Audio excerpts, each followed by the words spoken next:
Eh ben, on va vraiment rentrer maintenant dans la partie démo. Donc, le déroulé de la démonstration, je vais le dire rapidement. Donc, on va regarder les concepts de LinkU. On va regarder, bien entendu, tout ce qui fait LinkU, les fonctionnalités dans le détail. Et bon, juste pour la forme, on va reparler des installations très rapidement, donc sur quoi est disponible LinkU, comment on l'installe. Toutes les nouveautés de la dernière mise à jour qui vont vous être présentées aujourd'hui. Ensuite, je vais rentrer dans l'outil et je vais vous faire une démonstration à partir des fonctionnalités et des nouveautés de la mise à jour. Et dernière étape, question-réponse, comme je vous l'indiquais tout à l'heure.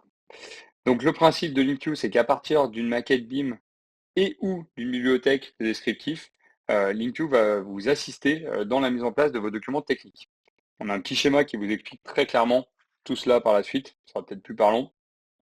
La cible de LinkU, c'est extrêmement simple. À partir du moment où vous êtes maître d'œuvre, que vous soyez archi d'intérieur, économiste, bureau d'études, contractant et encore plein d'autres typologies de maîtrise d'œuvre, vous pouvez utiliser un LinkU. C'est extrêmement simple. Voilà, vous allez mettre en place vos études techniques, vous allez mettre en place et maîtriser toute l'économie de votre projet à partir de données présentes dans LinkU. Quel est l'intérêt pour vous d'utiliser une solution comme LinkU? Eh bien, c'est simplement que vous allez pouvoir limiter drastiquement tous les contrôles fastidieux. C'est-à-dire que vous allez saisir l'information une fois dans la base de données et vous allez pouvoir la réutiliser très facilement tout au long de la vie du projet. Un exemple tout simple, vous saisissez l'adresse de votre chantier, ben, vous allez pouvoir appeler cette information dans, par exemple, le corps de votre descriptif à partir de ce qu'on appelle des variables pour pouvoir avoir toujours l'adresse du chantier à jour dans le projet. Donc, ça paraît basique comme ça, mais à l'usage, c'est extrêmement pratique puisque en bibliothèque, vous allez paramétrer le fait d'avoir l'adresse du chantier, d'avoir peut-être aussi les coordonnées du SPS ou autre qui redescendent automatiquement dans le projet. Et bien, dès que vous allez appeler ces articles dans un projet, on va les mettre à jour à partir des informations présentes dans votre base de données. Donc, ça fiabilise énormément tout le flux de vos données tout au long du projet. Euh, J'imagine que pour ceux qui ont déjà mis en place des descriptifs et des quantitatifs, par exemple à partir d'autres solutions comme un traitement de texte et un tableur, eh bien vous vous êtes parfois peut-être retrouvé avec des incohérences entre les éléments qui seraient décrits dans votre document au format traitement de texte et dans le tableur des éléments de façon qui seraient décrits d'une autre façon. Et grâce à une solution comme LinkU, vous n'avez plus du tout de sujet. Vous saisissez l'information une fois et vous en profitez automatiquement dans vos différents documents. Alors le principe de LinkU, c'est simple et résumé dans ce schéma. Donc à partir d'une bibliothèque d'ouvrages, mais aussi à partir d'une maquette BIM, on va pouvoir créer ce qu'on appelle une structure d'études dans LinkU. Et à partir de cette structure, vous allez ensuite générer des documents techniques, donc que ce soit des CTP, des DPGF, des notices 45.1. Vous voulez appeler ça différemment, vous voulez appeler ça une notice, vous voulez appeler ça un cadre de bordereau, vous appelez ça comme vous voulez. Pour faire simple, on va générer des documents en format traitement de texte et des documents en format tableur. Ensuite, c'est vous qui allez choisir ce que vous voulez afficher dans ces documents. Exemple peut-être le plus parlant, le DPGF. Peut-être que au niveau du DPGF, vous avez besoin d'avoir simplement les quantités que vous avez prévues. Bien entendu, pas de prix, puisque le but, c'est qu'ensuite les entreprises vous fournissent des réponses sur ces DPGF. Eh bien, vous pourriez générer un document avec simplement la liste des articles et les quantités, mais aucun prix unitaire. Peut-être que à partir de la même structure, vous allez avoir besoin de générer un estimatif à votre maître d'ouvrage. Et donc, vous allez pouvoir générer donc un autre document au format tableur en vous appuyant sur un autre style, une autre mise en page type, dans laquelle, cette fois-ci, on apportera à la fois les quantités, mais aussi peut-être vos prix d'estimation pour pouvoir réaliser donc une estimation à votre maître d'ouvrage. Vous voyez que tous ces documents proviennent de la structure. Quel est l'intérêt? C'est que du coup, si la structure est mise à jour, eh bien automatiquement, tous les documents générés vont être mis à jour. Je m'explique. Vous avez donc dans votre structure d'études, par exemple, un article de cloison de distribution de 12. Finalement, pour différentes raisons, vous avez besoin de créer un autre article, de remplacer l'article de distribution de 12 pour passer sur de la double pot. Eh bien, vous allez changer cet article simplement dans la structure et du coup, vous allez pouvoir updater, mettre à jour vos documents, à la fois donc votre CTP, votre DPGF, simplement en régénérant ces documents. Et bien entendu, du coup, vous aurez une cohérence dans ces documents puisque ces deux documents proviennent de la même structure d'études. Dans la structure, vous allez pouvoir établir des éléments détaillés. Je ne vais pas le détailler tout de suite parce qu'on en parle juste après. Au niveau des données qui sont importées dans la structure, donc on a deux types de données. Un, des descriptifs types qui peuvent provenir de la bibliothèque d'ouvrage. Bien entendu, cette bibliothèque est totalement personnalisable, je vous le détaillerai par la suite. J'ai dit qui peuvent provenir de la bibliothèque d'ouvrage parce que vous pourrez très bien aussi créer spécifiquement pour un projet des articles dans une structure d'études et pour autant les capitaliser dans votre bibliothèque pour pouvoir en profiter sur d'autres projets, bien entendu. Au niveau des quantités, on va pouvoir s'appuyer sur des données présentes dans votre maquette BIM pour quantifier votre étude. L'énorme intérêt, c'est que la liaison va être dynamique, c'est-à-dire si votre maquette BIM évolue, automatiquement, votre structure d'étude va pouvoir être mise à jour et donc, du coup, mettre à jour aussi vos documents techniques par la suite. Dans le détail, premier élément, la bibliothèque. Qu'est-ce que c'est? Les bibliothèques d'ailleurs. Bibliothèque, donc on vous propose une bibliothèque intégrée à LinkU. Cette bibliothèque comporte 98 corps d'état et 18 000 ouvrages environ. C'est la bibliothèque d'un architecte qu'on a acheté et intégré à nos différentes solutions. Cette bibliothèque donc, est totalement personnalisable, que ce soit à la fois dans la mise en forme, avec du texte riche, par exemple des tableaux, des images, des documents, mais aussi sur le fond. Tous les articles sont totalement personnalisables, donc vous pouvez vraiment créer votre propre bibliothèque par rapport à vos habitudes d'exercice à chacun. En option, on vous propose Bâti CCTP édité par le CSTB, qui est remise à jour régulièrement, qui a aussi les intitulés des DTU applicables. Alors on a mis sans consultation du contenu parce qu'en fait simplement vous avez l'intitulé du DTU et le code du DTU. Excusez-moi.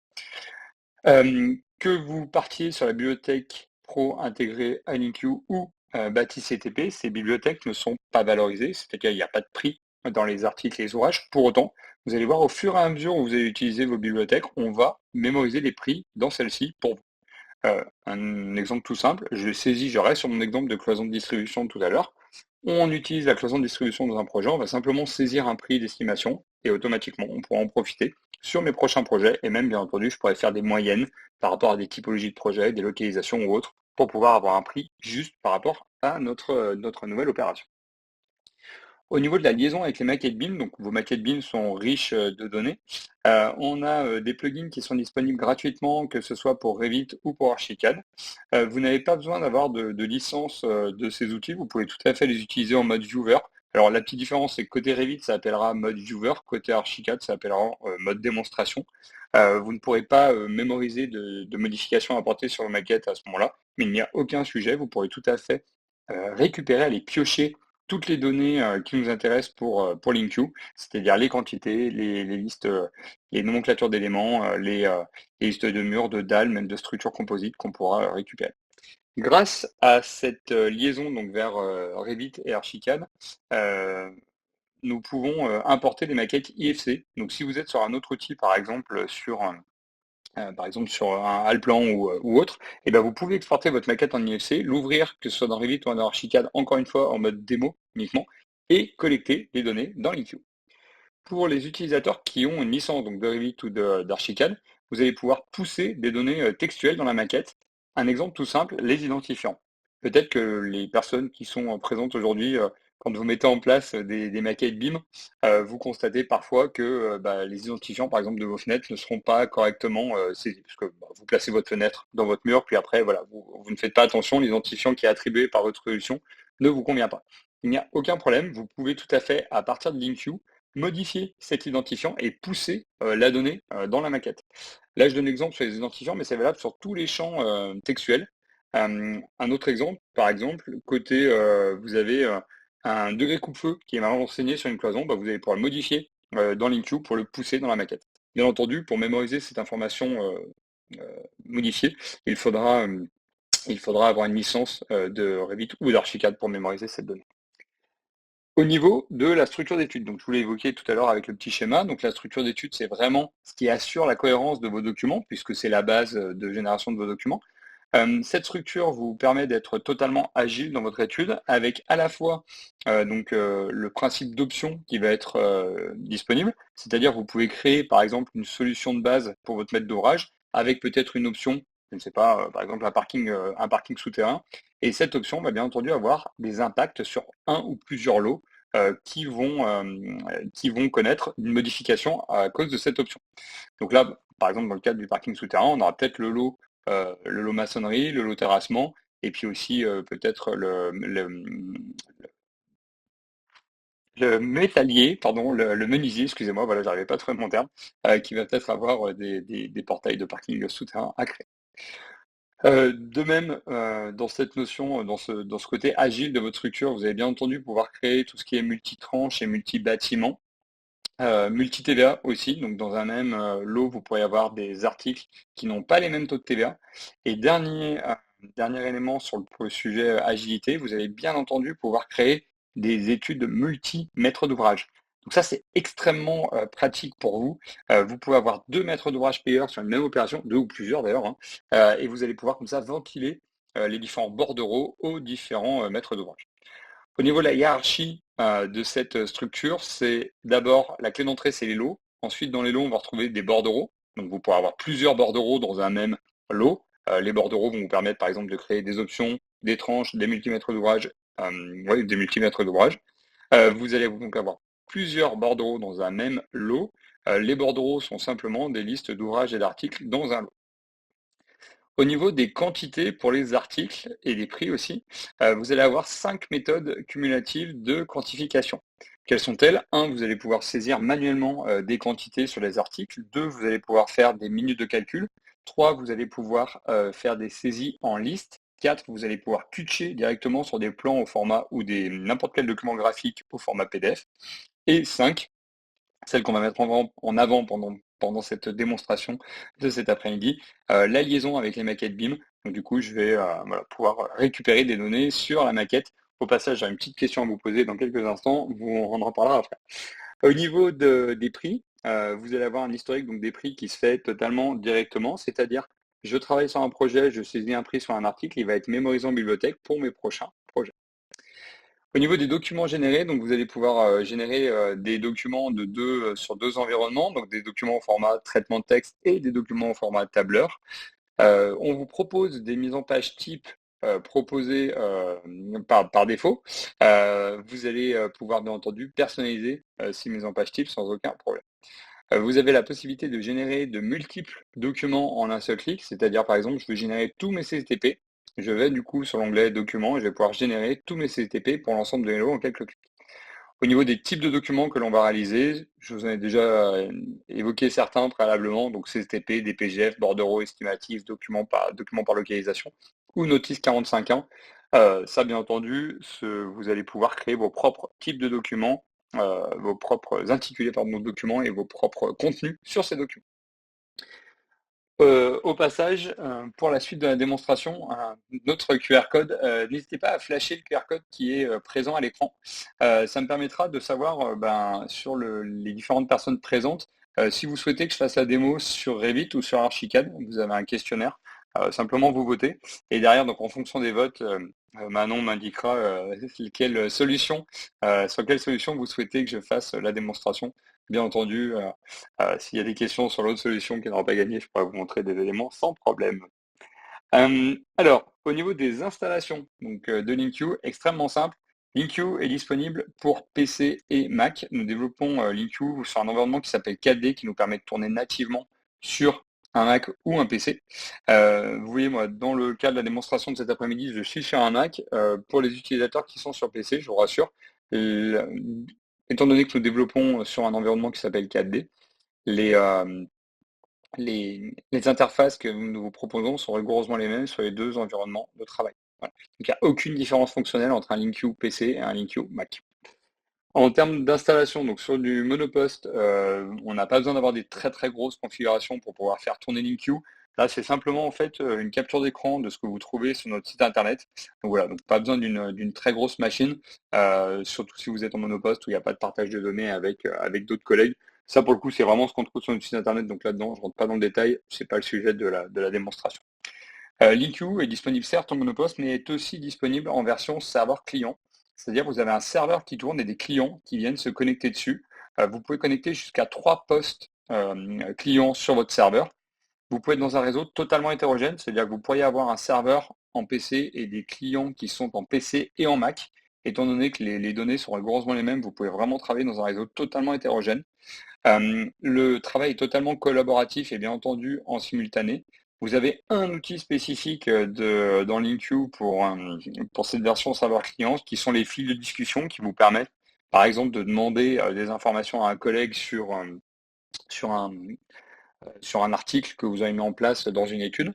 Il est possible de migrer votre version Monopost vers une version serveur client pour 420 euros. Ça, c'est le prix de la migration. Et après, simplement de rajouter des utilisateurs complémentaires. Bien entendu, pour les prospects qui sont présents aujourd'hui, vous pouvez acheter aussi directement votre LinQ en version serveur client, donc jusqu'à 3 postes. On va rentrer maintenant sur les nouveautés, les améliorations de cette version. Donc, première chose, alors je vous rassure, hein, j'ai fait des petites vidéos, voilà, mais encore une fois, je vais vous montrer tout cela en direct dans l'application. En mode contractant général, donc dans ce qu'on appelle un devis côté contractant général, vous avez une nouvelle colonne de total des achats qui est disponible directement dans la structure. Donc là, vous voyez, là, dans les deux colonnes qui sont encadrées, on voit bien le total de mes achats et le total de mon prix de vente. C'est aussi disponible, bien entendu, ces informations dans la saisie en liste que vous voyez juste à l'écran. Au niveau de ces options de totalisation, vous aurez des options de totalisation qui vont s'adapter en fonction de la génération du document, bien entendu. Voilà, je vous montre juste, là je crois que je suis sur les totalisations, sur les prix, sur les marges. Là par exemple, je vais basculer sur les prix d'achat ou sur mes prix de vente. Au niveau de l'historique de vos prix, vous avez donc une nouvelle information qui est disponible pour toutes les entreprises pour lesquelles vous avez saisi des prix manuellement. Vous allez pouvoir saisir une date de saisie. Donc ça, c'est plutôt pratique. Là, dans l'exemple, j'ai juste fait une capture d'écran, là, c'est pas une capture vidéo. Vous voyez, j'ai deux sociétés pour lesquelles j'avais des prix sur cet article. Donc j'ai fait deux saisies manuelles en bibliothèque, donc une pour C3C et une pour SMOI. Donc ces prix datent du 4 avril et du 6 mai. L'intérêt pour vous, c'est que derrière, vous allez pouvoir bien entendu aller vous dire, bah tiens, je veux prendre par exemple que les prix les plus récents pour pouvoir les affecter à mon étude, à mes différents articles et ouvrages. Une grosse nouveauté concernant les données que vous allez pouvoir manipuler dans LinQ, on a tissé un partenariat avec Matériaux.archi, qui est un portail en ligne qui vous permet de trouver du contenu technique de fabricants. Donc là, je vous le montre dans la vidéo au travers d'une étude technique, mais bien entendu, vous pouvez aussi utiliser cette liaison directement depuis vos bibliothèques d'études techniques. Donc comment ça se passe? Là, en l'occurrence, j'étais sur un article de banc en bois et je suis venu cliquer sur le bouton Matériaux.archi et je retrouve directement un descriptif type proposé par un fabricant, toute la documentation technique proposée par le fabricant et je vais pouvoir la récupérer dans le corps de mon descriptif. Alors bien entendu, ça peut être votre descriptif technique ou votre descriptif commercial, ainsi que toutes les documentations. Et dernier point, vous avez même la possibilité d'avoir les informations sur l'entreprise qui fabrique ces éléments. Là, par exemple, regardez, j'ai un document au format PDF, pardon, qui explique toutes les consignes d'entretien de ces bancs, toutes les illustrations et autres. Et donc ça, c'est vraiment inclus donc, dans votre licence LinQ grâce à votre contrat de service plus. Donc pour tous nos utilisateurs qui sont sous contrat de service plus, vous pourrez utiliser dès la mise à disposition directement cette fonctionnalité. Je parlais de la mise à disposition par la suite de la démonstration. En termes de quantité, il y a eu un travail qui a été fait au niveau des quantités sur les documents graphiques, donc sur les plans ou sur les coupes ou les élévations.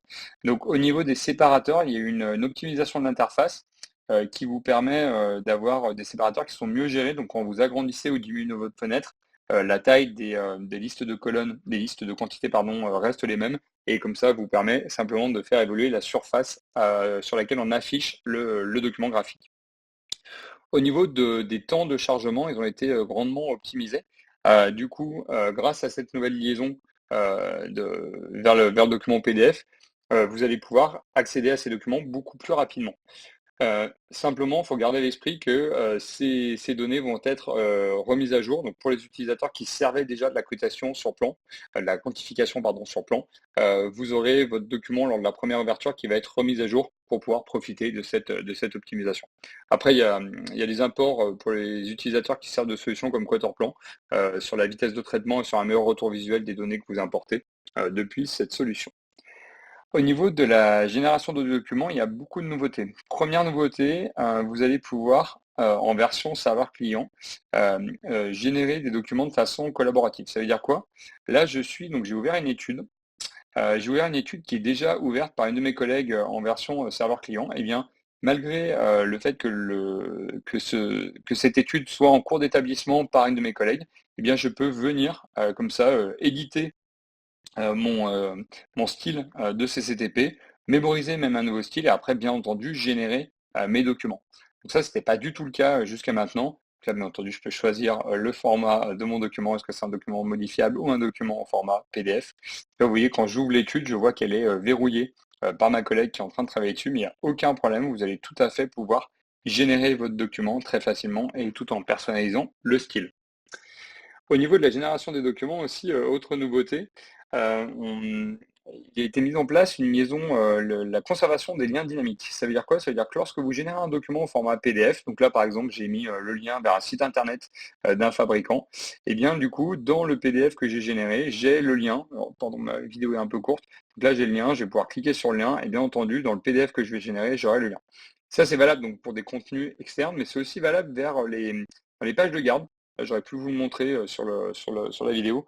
Quand je suis sur le sommaire, je vais pouvoir bien entendu basculer comme ça d'une page à l'autre très facilement. Autre grosse nouveauté sur cette génération de documents, jusque-là, vous pouviez générer des documents au format donc soit modifiable par LinkU, donc en gros des tableurs ou du traitement de texte LinkU, ou en format PDF.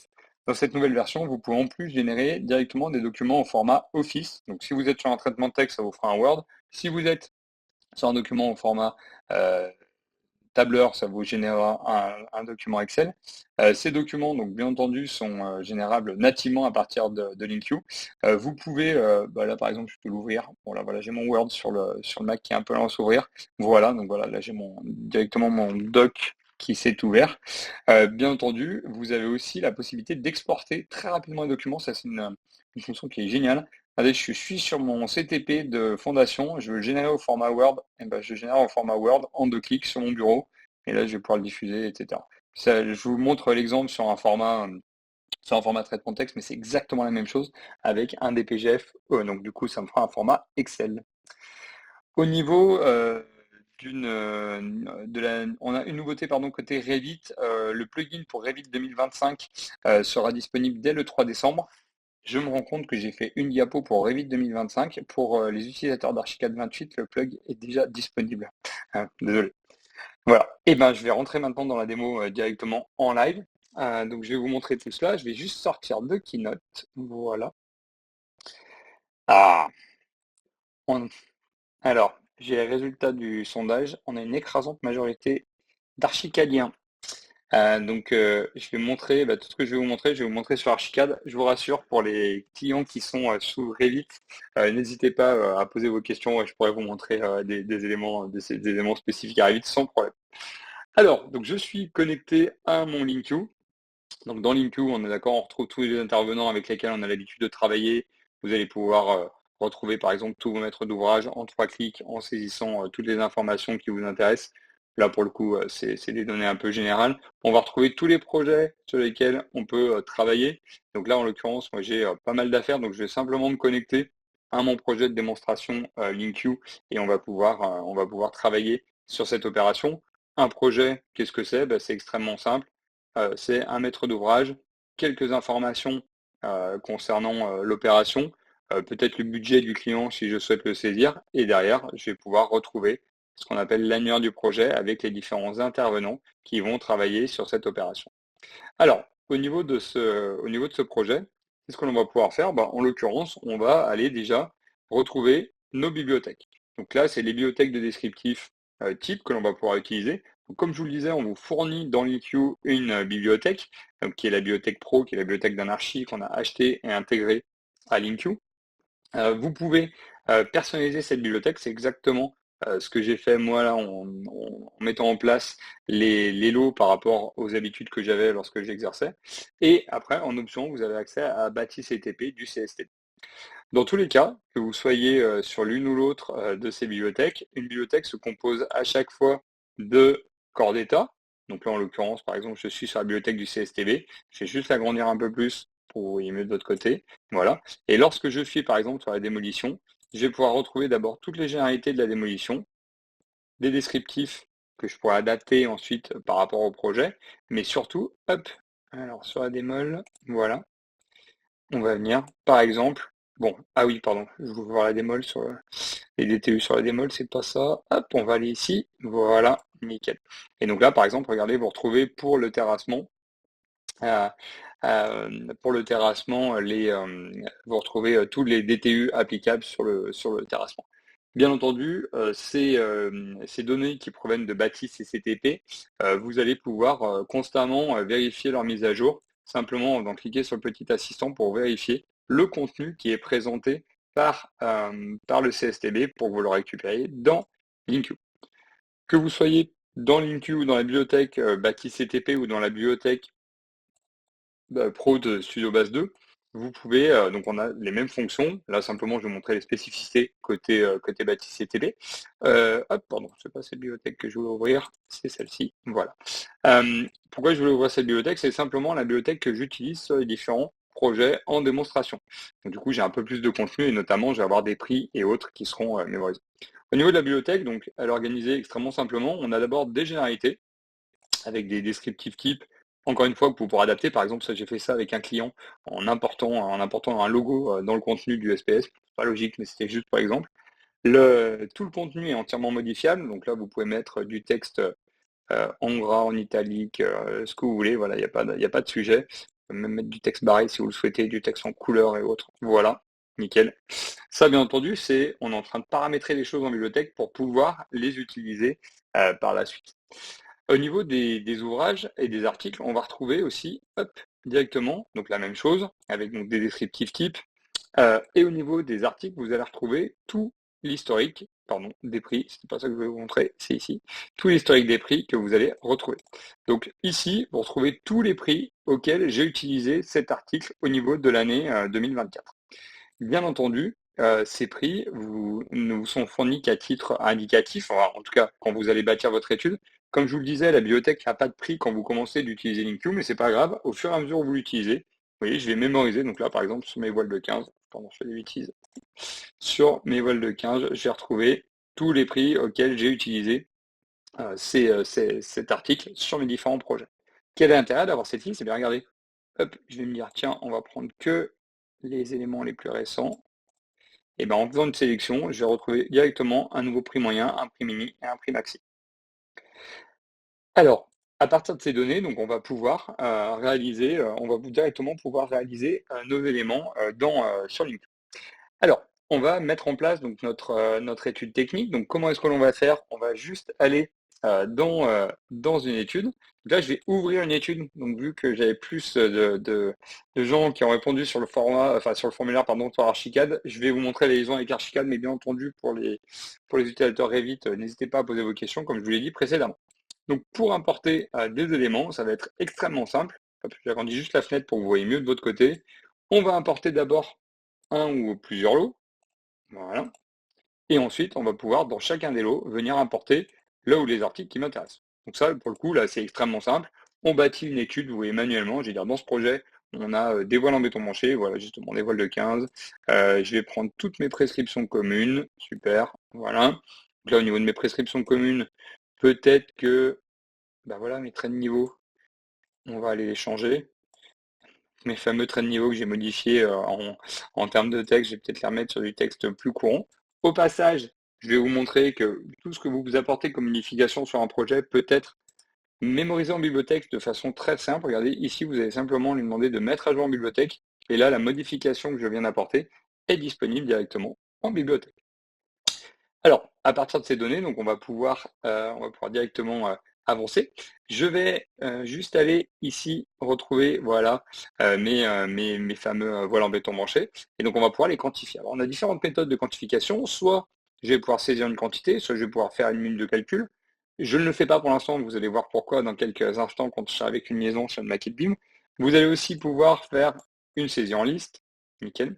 Et enfin, vous allez pouvoir aussi récupérer les données d'une maquette BIM. Donc là, comment ça va se passer? Bah, regardez, très simplement, j'ai un archicad, voilà, qui est ouvert au deuxième plan et qui ne veut pas passer au premier plan, nickel. Donc j'ai mon archicad à l'écran, super. Et admettons, on veut éditer et chiffrer ces murs qui ont une vêture bois. On va revenir dans LinkU, on va venir au niveau de l'onglet lien BIM et on va lui demander de récupérer la sélection. Donc là, regardez, j'ai directement récupéré cette donnée facile. Si là, j'ai récupéré uniquement le mur que j'avais sélectionné dans mon archicad. Si je souhaite retrouver tous les murs qui ont la même nature, on va simplement demander à LinkU de vous présenter les éléments similaires. Et regardez, là, il me fait la liste exhaustive de chacun des murs avec toutes les données qui me sont proposées, par exemple le matériau utilisé, les identifiants, le calque, les niveaux, etc. Maintenant que vous avez tout cela, bien entendu, vous allez avoir un certain nombre de quantités qui vous sera présenté.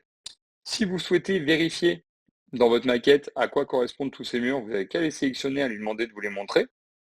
Donc là, regardez, hop, dans mon archicad, on a directement tous mes murs qui sont récupérés. Et maintenant, comment va-t-on faire? Eh bien, on va venir choisir la quantité qui nous intéresse et on va l'affecter à un article de mon étude. Là, ce que je vais faire, je vais aller piocher en bibliothèque. En bibliothèque, j'ai un corps d'état ici dans les revêtements de façade. Voilà, hop, j'ai du bordage bois, super. Donc, je vais par exemple aller prendre le dispositif pare-pluie et le bordage en lui-même. Vous pourriez faire aussi, on pourrait faire même l'isolation. Au passage, bien entendu, étant donné que j'avais une structure composite, je pourrais préciser la couche de la structure qui m'intéresse. Regardez, je vous montre juste. Là, j'ai différentes couches du mur et je pourrais faire mon effet comme ça, couche par couche. À partir de ces données, bien regardez ce qui s'est passé. Simplement, on a bâti une structure d'étude. Et donc là, mon lot revêtement de façade qui n'existait pas a bien été créé avec les quantités qui sont prévues, qui sont liées à ma maquette. Vous avez tout le détail de la minute de calcul et si vous avez le moindre doute, aucun problème. Regardez, en sélectionnant une des quantités, vous allez pouvoir demander de vous le montrer, donc soit dans Archicad, soit dans Revit. Et dans votre solution, on a directement le mur qui a été récupéré. Tout ce que je vous montre là est exactement disponible dans Revit. Au passage, je vais quand même vous montrer. Non, pas 2 minutes. Hop, regardez, je suis donc là, je suis sur un Mac, mais j'ai quand même un Revit. Hop, là j'ai quitté LinkU, c'est pas grave, c'est les effets démo.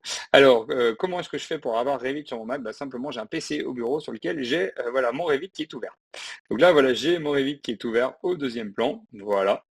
Je vais rouvrir mon LinkU vu que j'ai fait un pomme cul pour le fermer. Voilà, nickel. On vient donc dans mon étude Revit. Regardez, c'est exactement ce qu'on a fait côté Archicad.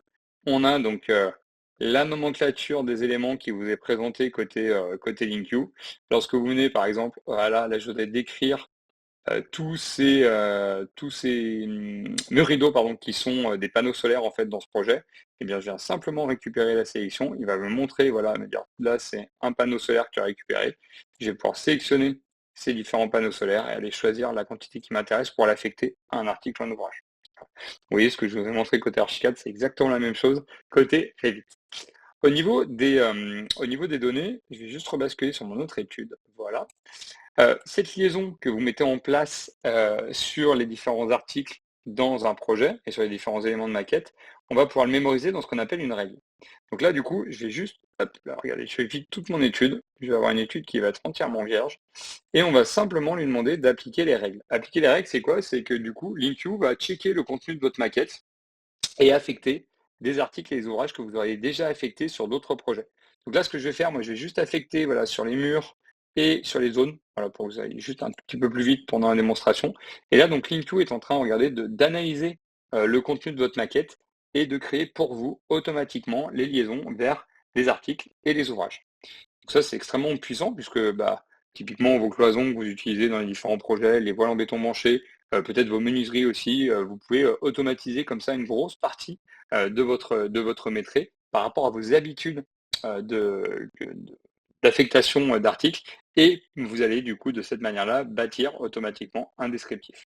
Au passage, là j'ai appliqué des règles qui s'appliquent sur des zones et bien entendu je vais pouvoir avoir donc un descriptif par zone sur ces différents éléments. Donc par exemple, regardez sur l'électricité, j'ai pour le bâtiment A Je vais juste agrandir un peu ma fenêtre. Voilà, pour le bâtiment A, différents points lumineux. Pour le bâtiment B, d'autres points lumineux. Et bien entendu, je vais pouvoir avoir tout le détail, comme tout à l'heure. Par exemple, au niveau des revêtements de façade, sur mon bâtiment A, voilà, je vois tous les éléments qui sont affectés et j'ai toujours la possibilité de retourner dans mon outil de Maquette BIM pour pouvoir visualiser ce qui a été affecté. Hop, voilà, pardon, ce qui a été affecté directement. Du coup, vous voyez que grâce à cette liaison, vous pouvez comme ça vraiment très facilement basculer d'un élément à l'autre et vérifier toujours le contenu de ces éléments. Hop, voilà. Alors, au niveau de l'étude technique, hop, c'est pas grave. Au niveau de notre étude technique, on va pouvoir donc maintenant générer des documents. Je vais juste sortir du plein écran pour qu'on voit l'inspecteur des documents. Au niveau donc de cet onglet, on va pouvoir donc générer des documents. On peut générer donc 4 types de documents, des documents au format descriptif, donc des documents textuels, des documents de format tableur, donc des bordereaux, des notices ou des documents par localisation. On va aller au début pour commencer sur les descriptifs. Je vais simplement aller choisir une mise en page type qui m'est proposée. Bien entendu, cette mise en page, je vais pouvoir la personnaliser. Je vais vous montrer ça dans quelques instants. Cette mise en page, comment va-t-on faire pour la personnaliser? J'ai plus besoin d'ailleurs, je suis en train de penser voilà. Cette mise en page, comment va-t-on faire pour la personnaliser? On va simplement pouvoir naviguer dans le contenu. Voilà, donc là, vous voyez, j'ai 75 pages de documents qui se sont faits en quelques instants. Là, par exemple, je trouve que j'ai un peu... Ah oui, d'accord, j'ai fait un document multi-lot. Je vais aller sur un lot fondation. Voilà. Donc là, mon lot fondation, vous voyez, en quelques instants, il est généré. Et admettons, je me dis, bah tiens, d'avoir les bordereaux qui sont écrits de cette manière-là, je trouve pas assez visible. On va peut-être centrer tout ça. Voilà, on va fusionner le numéro, on va mettre ça en gras, on va l'écrire en plus comme ça. Je voudrais avoir un encadrement et je vais l'appliquer.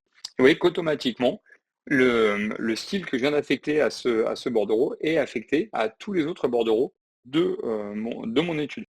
Ça, je vous le fais voir sur les titres, mais c'est valable aussi sur le contenu, bien entendu. Si je souhaite, par exemple, modifier le niveau, l'affichage, pardon, des styles du niveau 3, il n'y a aucun problème, vous pouvez le modifier. Au passage, là, j'utilise moi une police dans mon document, mais bien entendu, vous pouvez totalement la personnaliser et utiliser vos propres polices à partir du moment où elles sont dans votre système. Ce document, ce n'est pas que le document final que vous pouvez consulter, vous pouvez aussi travailler dans votre étude. Regardez, là, du coup, je rentre directement dans l'édition de mon article. Je me dis, par exemple, tout cela, je ne le veux pas dans le cadre de ce projet. Je peux l'éditer et vous voyez, mon document est remis à jour instantanément. À partir de ces données, je vais pouvoir générer mon document, donc soit directement dans LinkU à partir de la sélection, soit sinon faire une copie externe, par exemple au format Office, donc c'est une des nouveautés que je vous évoquais tout à l'heure. Je vais le faire directement, voilà, hop, je vais autoriser LinkU, et regardez, j'ai bien un document Word qui a été établi sur mon bureau, hop, donc je peux ouvrir bien entendu. Alors, voilà, avec toute la mise en page qui a été conservée, et tous les éléments et toutes les mises en forme que j'avais établies. À partir de cette même structure, on peut aussi générer notre bordereau. Donc, par exemple, on va venir ici, on va aller choisir un bordereau, par exemple, de type DPGF. Voilà. Donc là, du coup, regardez, mon bordereau est bâti à partir de ce style. Cette mise en page type, bien entendu, je peux l'adapter. Et de la même manière que mon CTP, je vais pouvoir faire une copie, par exemple, à l'extérieur au format Office. Donc, cette fois-ci, LinkU va me générer un Excel. Voilà, dans lequel je peux même avoir les formules, bien entendu, conservées. Et aussi, je pourrais peut-être générer un document dans LinkU à l'aide des commandes qui se trouvent ici, simplement.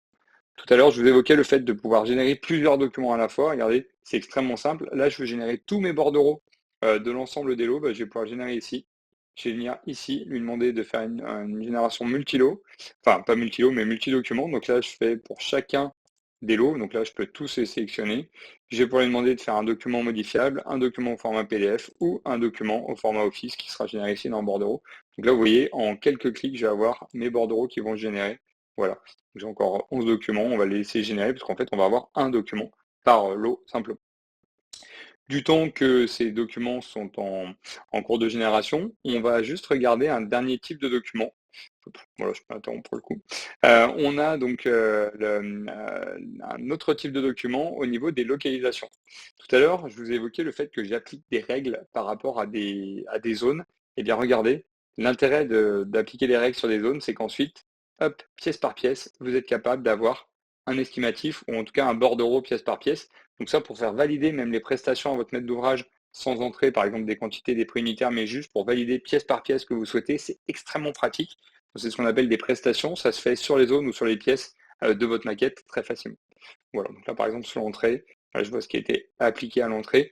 Et pour affecter ces prestations, il n'y a rien de plus simple. On va venir ici dans cet onglet prestations et pièce par pièce, vous allez pouvoir choisir ce que vous voulez affecter comme prestation. Donc là, par exemple, sur le revêtement de sol, je vois que j'ai des choses dans la buanderie. Hop, et sur les revêtements muraux, je vais peut-être pouvoir appliquer, voilà, cela, et automatiquement, donc j'ai mon quantitatif qui se met en place de la même manière que ce que l'on a fait jusqu'à maintenant. Ces documents donc peuvent être générés au format tableur, très facile.